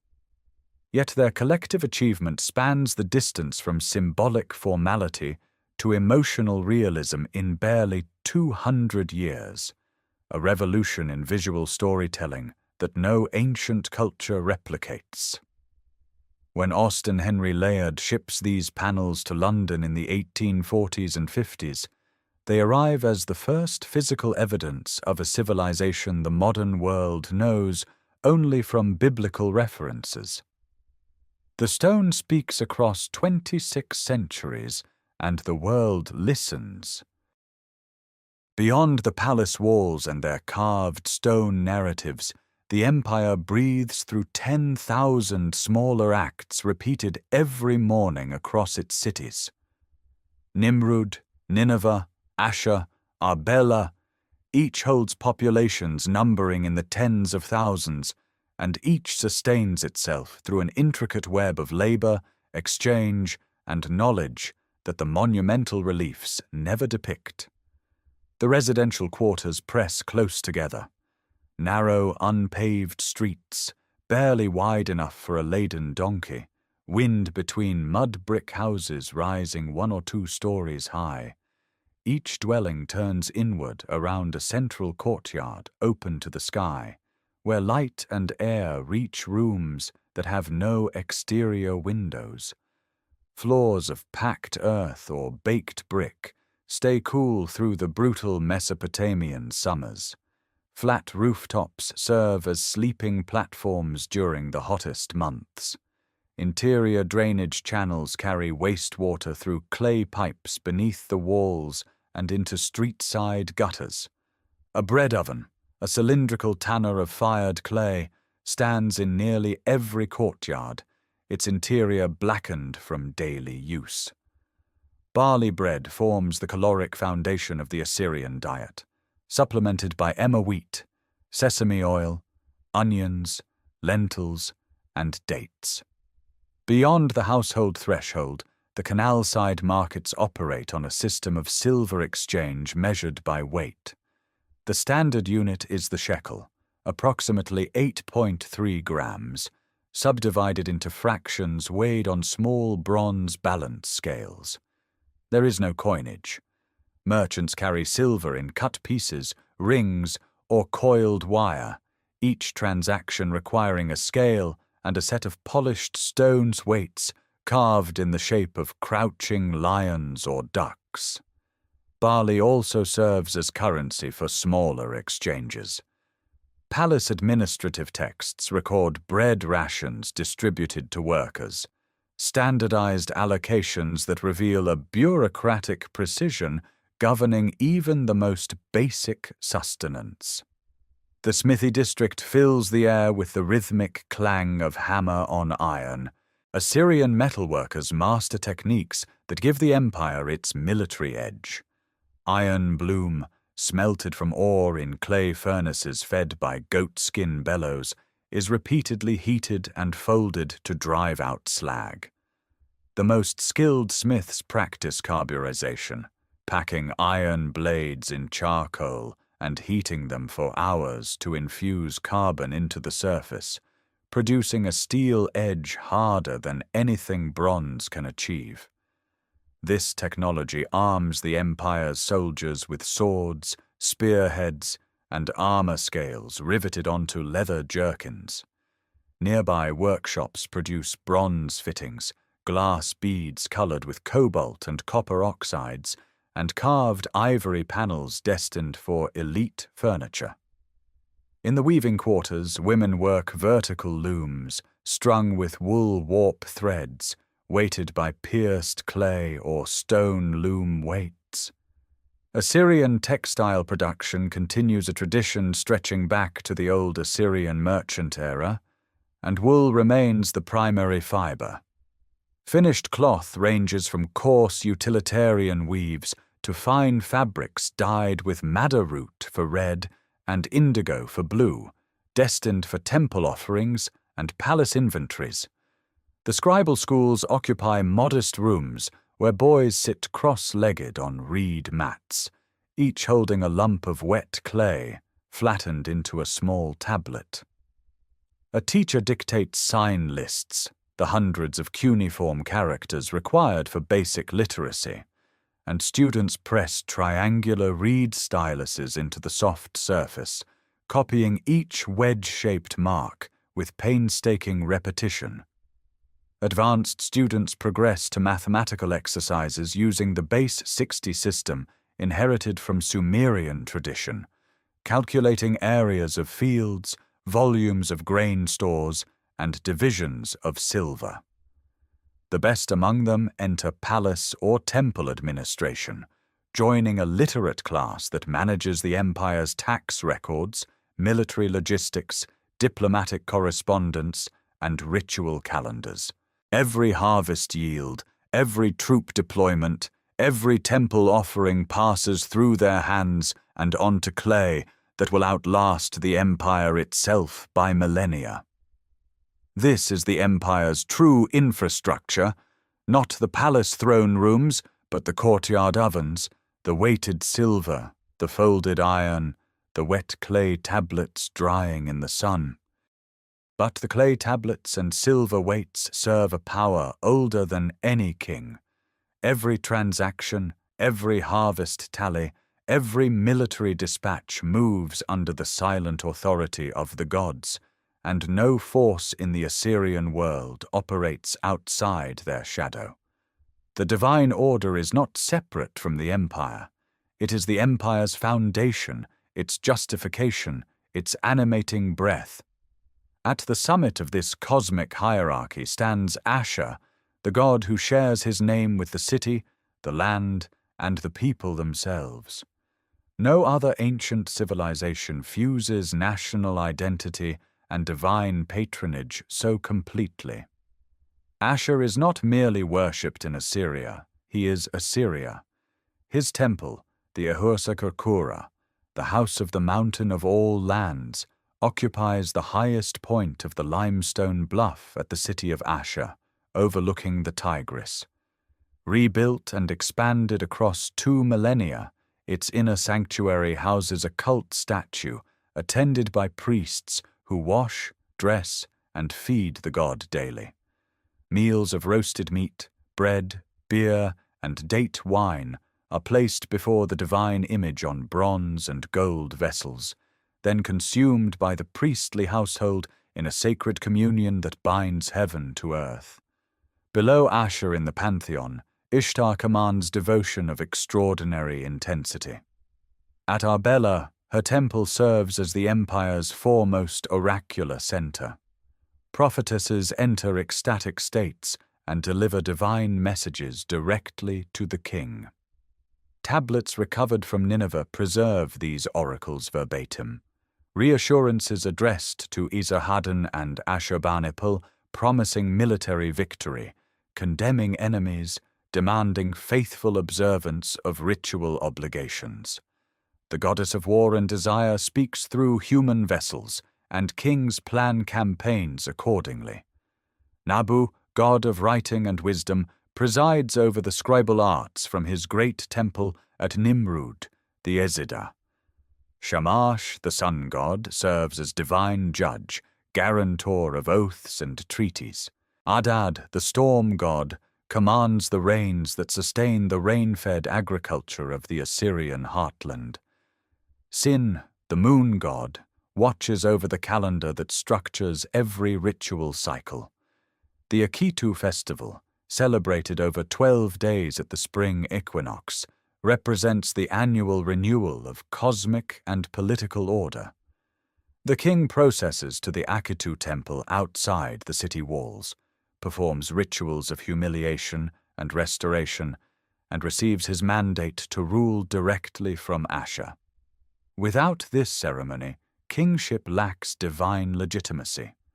The festival binds time itself into a repeating cycle of death and rebirth, chaos and order. Ziggurats rise above every major temple complex, stepped towers of mud brick reaching toward heaven, their stages painted in distinct colors. These are not tombs or observatories, but cosmic mountains, platforms where earth approaches the divine realm. Priests ascend their staircases to perform rites invisible to the city below. The ritual calendar governs every month. Specific days require specific offerings. Lunar eclipses demand elaborate apotropaic rituals to protect the king, sometimes involving substitute kings who absorb the evil omen and are then disposed of. Namburbi rituals counteract unfavorable omens, read in the entrails of sacrificed sheep, in the patterns of oil on water, in the movements of stars. Divination is not superstition here.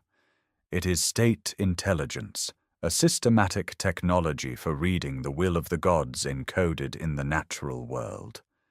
Temple households function as economic institutions of enormous scale, owning agricultural land, employing hundreds of dependents, managing herds of cattle and flocks of sheep, dedicated to divine service.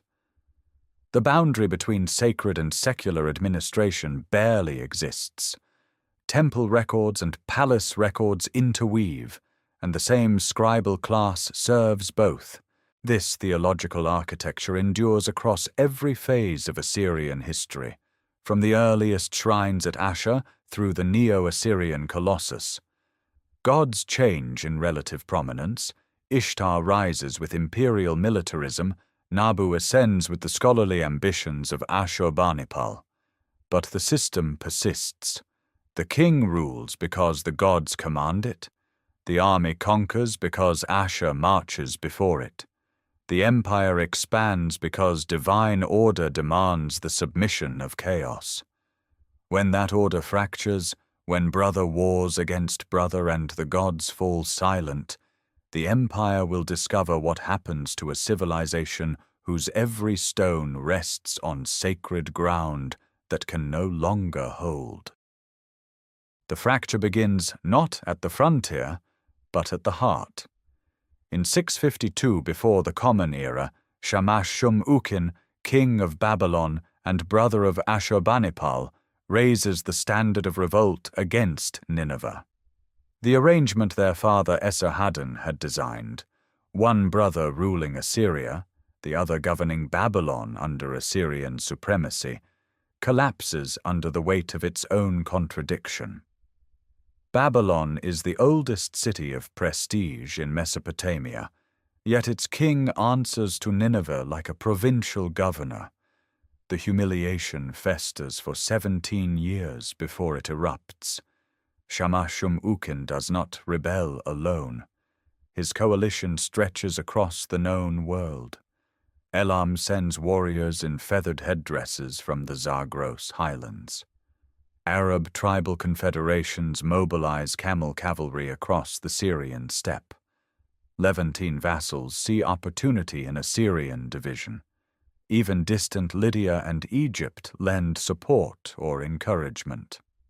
For the first time since Tiglath-Pileser III forged the imperial system, every seam of the empire tears simultaneously. The walls of Babylon become the war's central stage. Ashurbanipal's armies close around the city, sealing its gates, cutting its supply lines from the surrounding agricultural hinterland. The siege begins in earnest around 650 before the Common Era. Inside those massive mud-brick fortifications, the population of one of the ancient world's greatest cities begins to starve. Assyrian royal inscriptions later record scenes of desperation, grain prices soaring beyond comprehension, inhabitants reduced to eating leather. And finally, according to Ashurbanipal's own scribes, cannibalism within the walls. The accounts carry propagandistic intent, yet the duration of the siege, nearly 4 years, makes extreme famine a near certainty.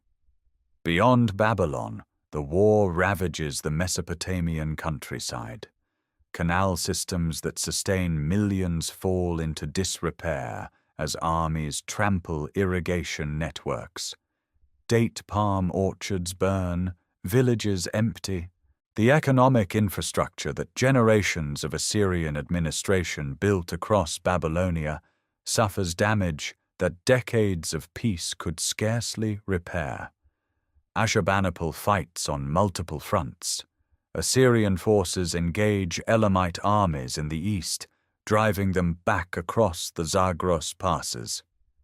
In the western desert, campaigns against Arab tribal forces produce some of the most vivid reliefs ever carved at Nineveh. Scenes of camels fleeing in panic, Arab warriors tumbling from their mounts, captured nomads led in chains through landscapes of sparse scrub. These stone panels radiate a fury that transcends royal propaganda. The empire fights not for expansion, but for survival. In 648 before the Common Era, Babylon falls. The circumstances of Shamash-shum-ukin's death pass into legend.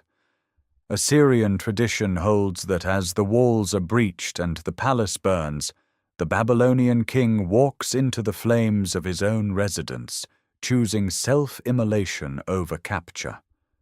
Whether historical fact or narrative construction, the image endures, a king consumed by the fire of his own rebellion, the palace collapsing around him in sheets of flame and blackened brick.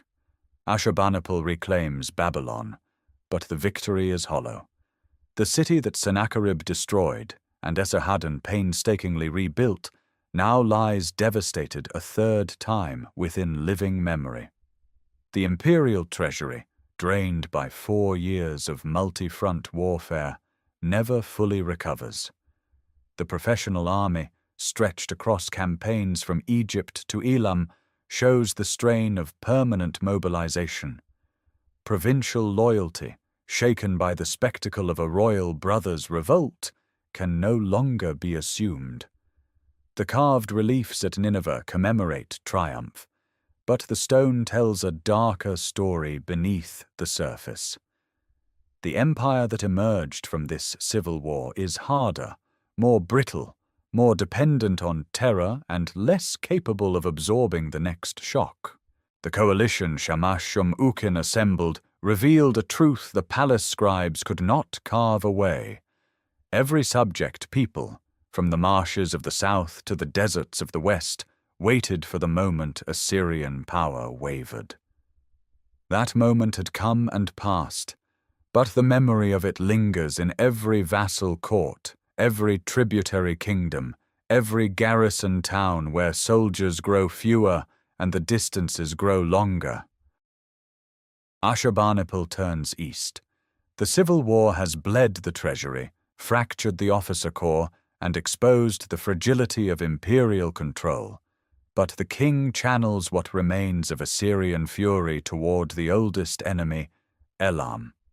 For centuries, the Elamite kingdom in the lowlands of Khuzestan and the highlands beyond the Zagros has raided Babylonian cities, sheltered Assyrian rebels, and defied Mesopotamian power. During the civil war, Elamite forces fought alongside Shamash-shum-ukin. Now the debt comes due. The campaign unfolds across several years of relentless pressure. Assyrian armies cross the Tigris, push through the Diyala River corridor, and descend into the Susiana plain, the fertile lowland where the Elamite capital Susa has stood for millennia. Elamite resistance fractures under internal succession crises that Ashurbanipal expertly exploits, supporting rival claimants, withdrawing support, then advancing when the kingdom tears itself apart. By 647 before the Common Era, the final blow falls. Susa, one of the oldest continuously inhabited cities in the world, burns. Ashurbanipal's own inscriptions, preserved on clay prisms found at Nineveh, describe the destruction with a precision that borders on liturgical ecstasy. Assyrian soldiers enter the temples of Susa and strip them bare. The ziggurat of Inshushinak, the great Elamite god, is dismantled. Royal tombs dating back centuries are broken open, the bones of Elamite kings dragged into the light and denied rest. Sacred groves are felled. The channels that irrigate the Susiana plain are diverted or blocked. Ashurbanipal claims to have sown salt and thorny plants across the ruined fields so that even the voices of people and the footsteps of animals cease to be heard in the land. Among the treasures carried back to Mesopotamia is the cult statue of the goddess Nanaya, seized from the Babylonian city of Uruk by an Elamite king 1635 years earlier. Its return becomes the theological centerpiece of the campaign, proof that Ashurbanipal acts not from vengeance alone, but from divine mandate, restoring cosmic order disrupted across more than a millennium. The statue returns to Uruk's Iana temple precinct, and the scribes record the event as the closing of an ancient wound. The reliefs carved for Ashurbanipal's North Palace at Nineveh depict the aftermath with unflinching detail. Assyrian soldiers carry golden vessels, ivory furniture, and bronze ritual implements from Elamite temples. Captured Elamite nobles walk in procession, their hands bound. The landscape behind them is rendered as emptiness, stripped trees, broken walls, silence made visible in stone. These are among the last great narrative reliefs the Assyrian tradition produces, and their quality remains extraordinary, each figure carved with the anatomical precision and emotional weight that defines the Nineveh school at its peak. Yet the victory over Elam marks a threshold no one at court seems to recognize. The campaign has consumed resources the empire cannot replace. The professional army, already strained by the Babylonian civil war, has been deployed across vast distances for years. Provincial governors in the west report growing restlessness. Tribute payments from distant vassals arrive late or not at all. After approximately 631 before the Common Era, Ashurbanipal vanishes from the historical record. No death inscription survives. No tomb has been identified. The most literate king in Mesopotamian history leaves behind 30,000 cuneiform tablets, and yet no account of his own end. The silence is total and disorienting. Court records cease. Building inscriptions stop. The administrative machinery that generated centuries of meticulous documentation simply falls quiet. What fills that silence is fragmentation. The names of his successors, Ashur-etil-ilani and Sin-shar-ishkun, appear in scattered, contradictory sources. Civil conflict seems to erupt almost immediately. Generals compete for influence. Babylonia, supposedly pacified, begins to slip from Assyrian control once more. The empire that destroyed Elam so thoroughly that it never reconstituted as an independent kingdom now begins to exhibit the same symptoms of terminal fracture: contested succession, provincial defection, military exhaustion. The iron machinery of conquest, having consumed its last great enemy, finds nothing left to sustain it. The palace corridors at Nineveh stand lined with stone images of triumph, but the scribes who once filled the archives with royal glory have set down their reed styluses for the last time. The silence in the archives becomes the silence of an empire. By 626 before the Common Era, barely 5 years after the last traces of Ashurbanipal vanish from the record, a Chaldean general named Nabopolassar seizes Babylon and declares himself king. The southern provinces, restive for decades, rally to his standard. Assyrian armies march south to suppress the rebellion, but the campaigns achieve nothing decisive. The Babylonian chronicle tablets, pressed into clay by scribes in Nabopolassar's court, record year after year of inconclusive fighting along the Tigris and Euphrates, raids, retreats, burned towns, shifting front lines. The iron discipline that once made Assyrian forces irresistible has corroded from within. Sin-shar-ishkun holds the throne at Nineveh, but his authority frays at every border. To the east, beyond the Zagros Mountains, the Median kingdom under Cyaxares consolidates scattered Iranian tribes into a unified military force. The Medes have learned from Assyrian warfare, organized infantry, cavalry tactics, siege methodology, and now turn those lessons against their former overlords. Sometime around 615 before the Common Era, Nabopolassar and Cyaxares formalize an alliance, reportedly sealed by a dynastic marriage. The empire that once divided its enemies now faces a coordinated two-front assault. In 614 before the Common Era, the Medes strike first, not at Nineveh, but at Ashur itself. The sacred city, the spiritual foundation of the entire civilization, the place where the god Ashur dwells in his ancient temple on the limestone bluff above the Tigris, falls to Median forces. The temples are plundered. The sanctuaries that had received offerings for nearly 2,000 years stand broken open. Nabopolassar arrives after the sack, and the Babylonian Chronicle records his meeting with Cyaxares amid the ruins. The loss is more than strategic. It is existential. The city whose name the empire carries, whose god sanctifies every royal act, every military campaign, every carved relief and cuneiform inscription, has been violated. 2 years later, in the month of Abu, the high summer of 612 before the Common Era, the combined Babylonian and Median armies converge on Nineveh. The city's 12 kilometers of defensive walls, punctuated by 15 monumental gates, represent the most formidable urban fortification in the ancient world. The siege lasts approximately 3 months. Ancient sources, including later Greek traditions drawing on Babylonian accounts, describe the Tigris River in extraordinary flood that summer, its waters undermining sections of the mud-brick ramparts. Whether by floodwater, battering ram, or sappers' tunnels, the walls are breached. The city burns.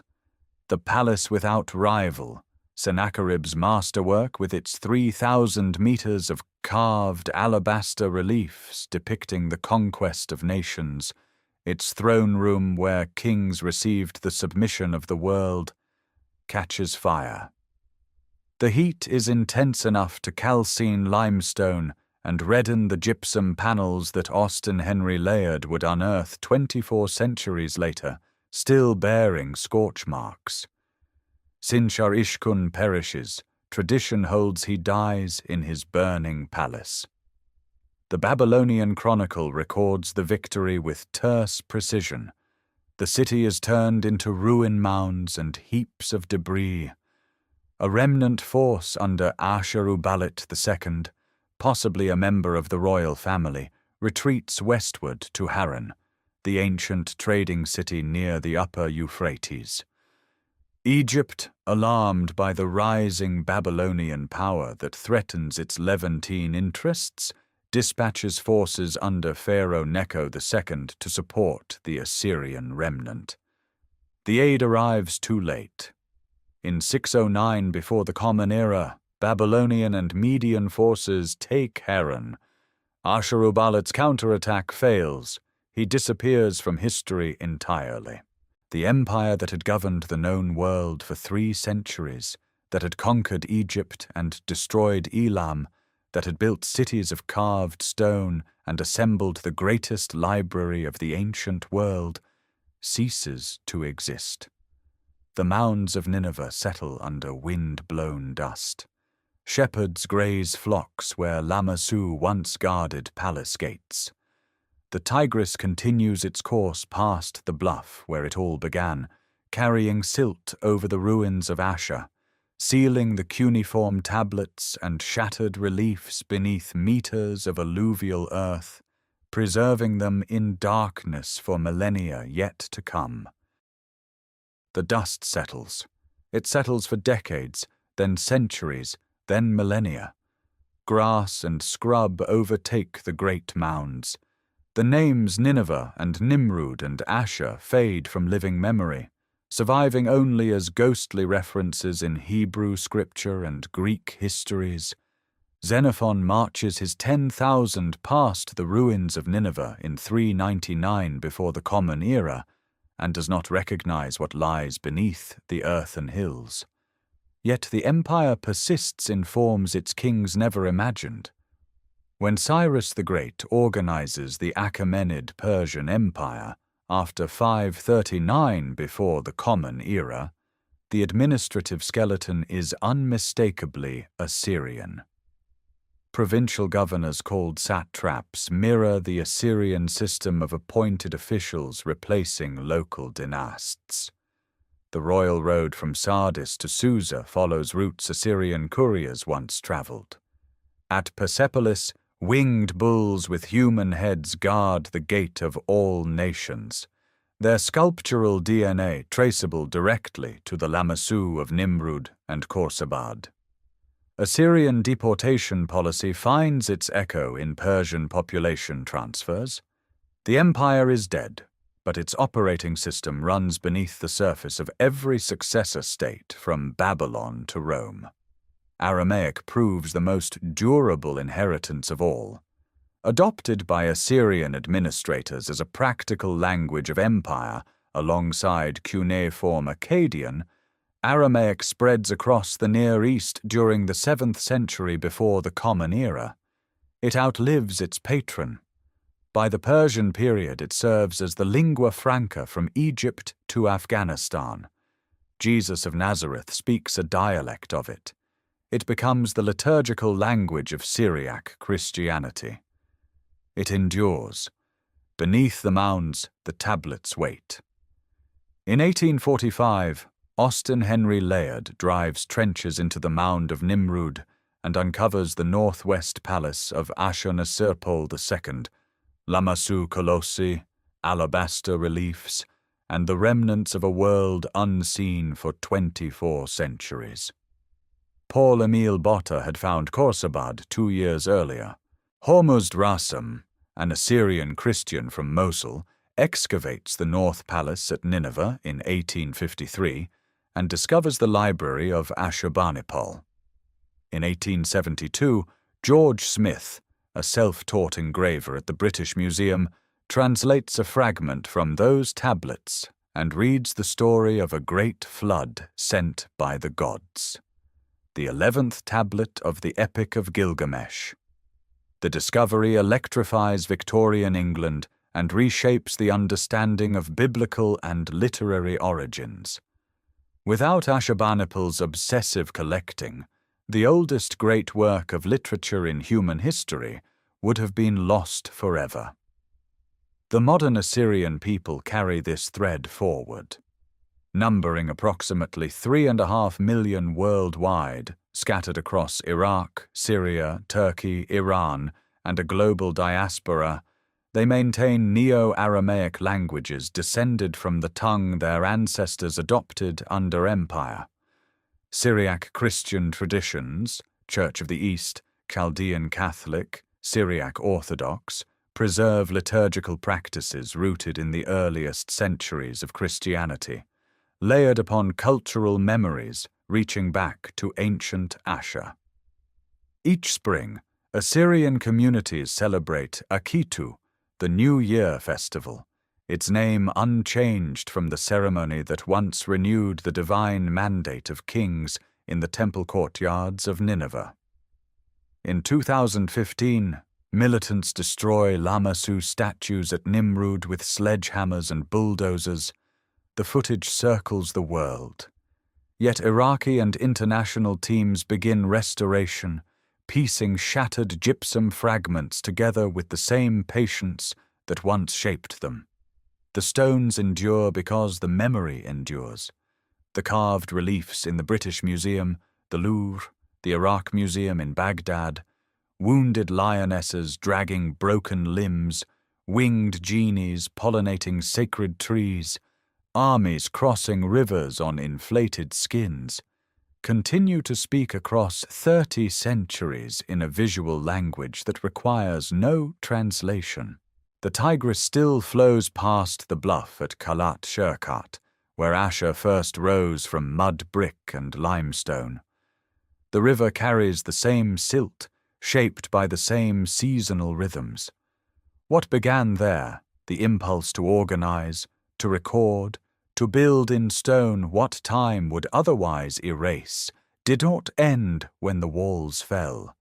It migrated into the structures of every empire that followed, into the archives that preserved the oldest stories humanity possesses, into the living voices of a people who refuse to forget. Thank you for joining this journey through the complete history of Assyria. If these stories have brought the ancient world closer, consider subscribing so future explorations of lost civilizations find their way to you.